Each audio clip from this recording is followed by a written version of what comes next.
Hey, I'm Cole Cameron. We're back here at the Double Horn Ranch with my dad, Craig Cameron. We have a special guest today, my first cousin, Bruce Cameron.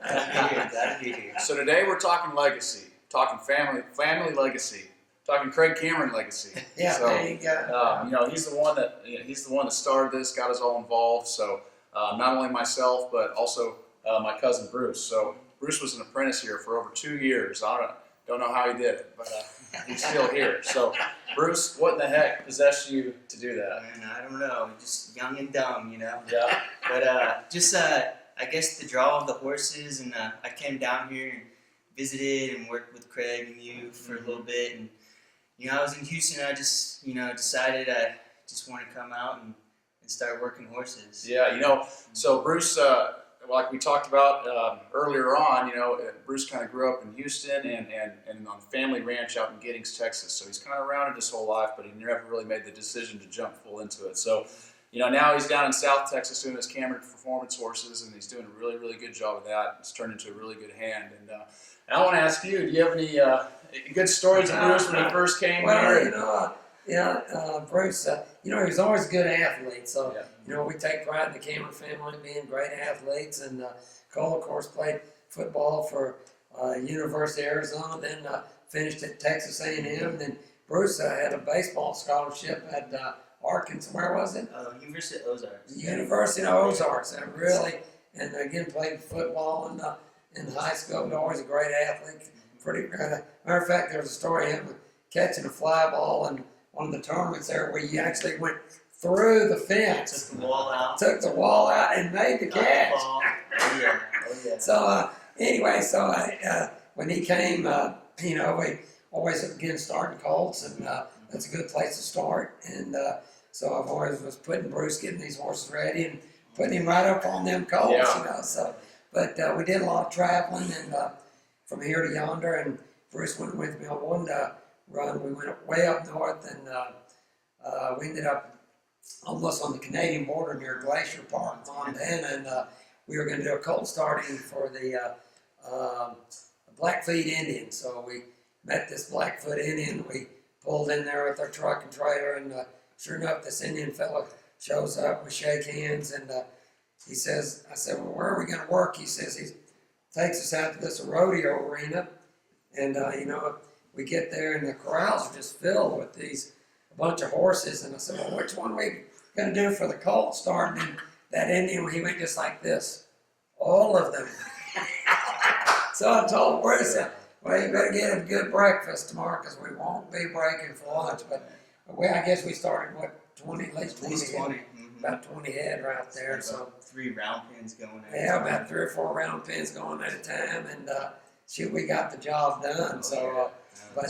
So in this business, the road is so important because the road is where the clinicians can go out and make their money. And life on the road isn't easy. It's just kind of similar to the rodeo world. And you're out there and you're living out there, and it's it's a little different. And Bruce, that's probably a culture shock for you, big change in what you came from. So tell us a little bit about your experiences on the road and what you liked, what you didn't like.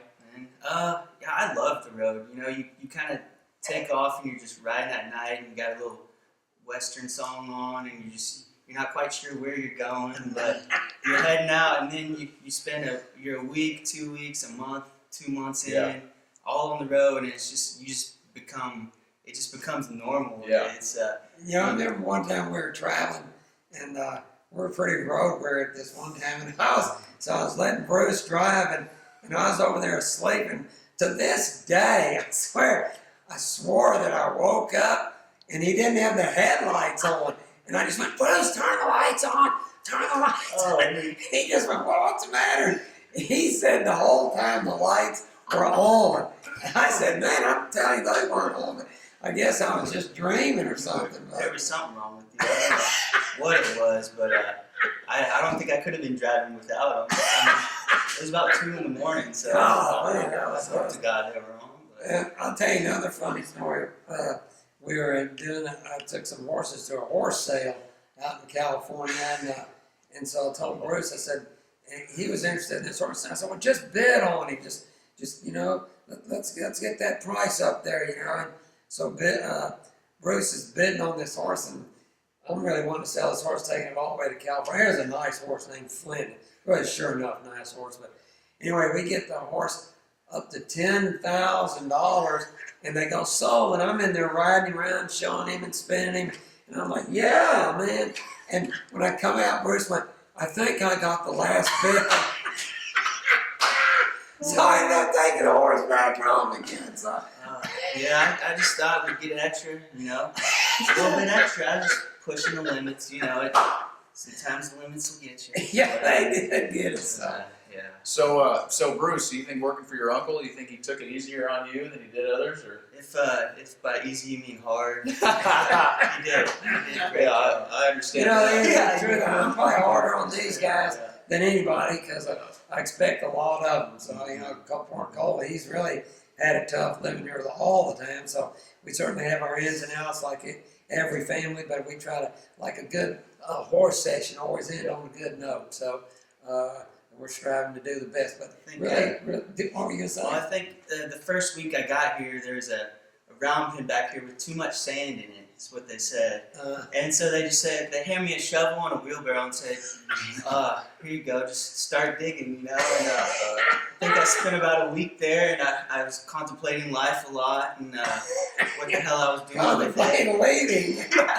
But yeah. I remember that. I remember Bruce saying, man, what did I get myself into? I think, you know, you were Daly saying, you know, Bruce, it's okay if you don't, if you want to, you know, do whatever, you know, leave, and then I was like, oh, well, now I'm really staying. You know? Yeah. So. He ended up being plenty tough, which is a Cameron trait. We really pride ourselves on that, never quitting, and these guys hang in there full time. So anyway, really proud of both these guys.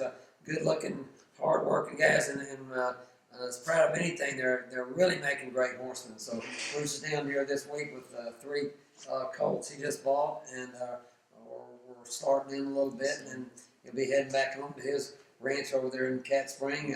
Your dad bought a branch back in the old original area where we started. So, yeah, trying to keep the legacy going. Yeah, I think we're doing a good job of it. So, hey, thanks for taking the time to hang out with us today, and hope you enjoyed getting to know Bruce a little bit. We'll see you next time at the Double Horn. Adios.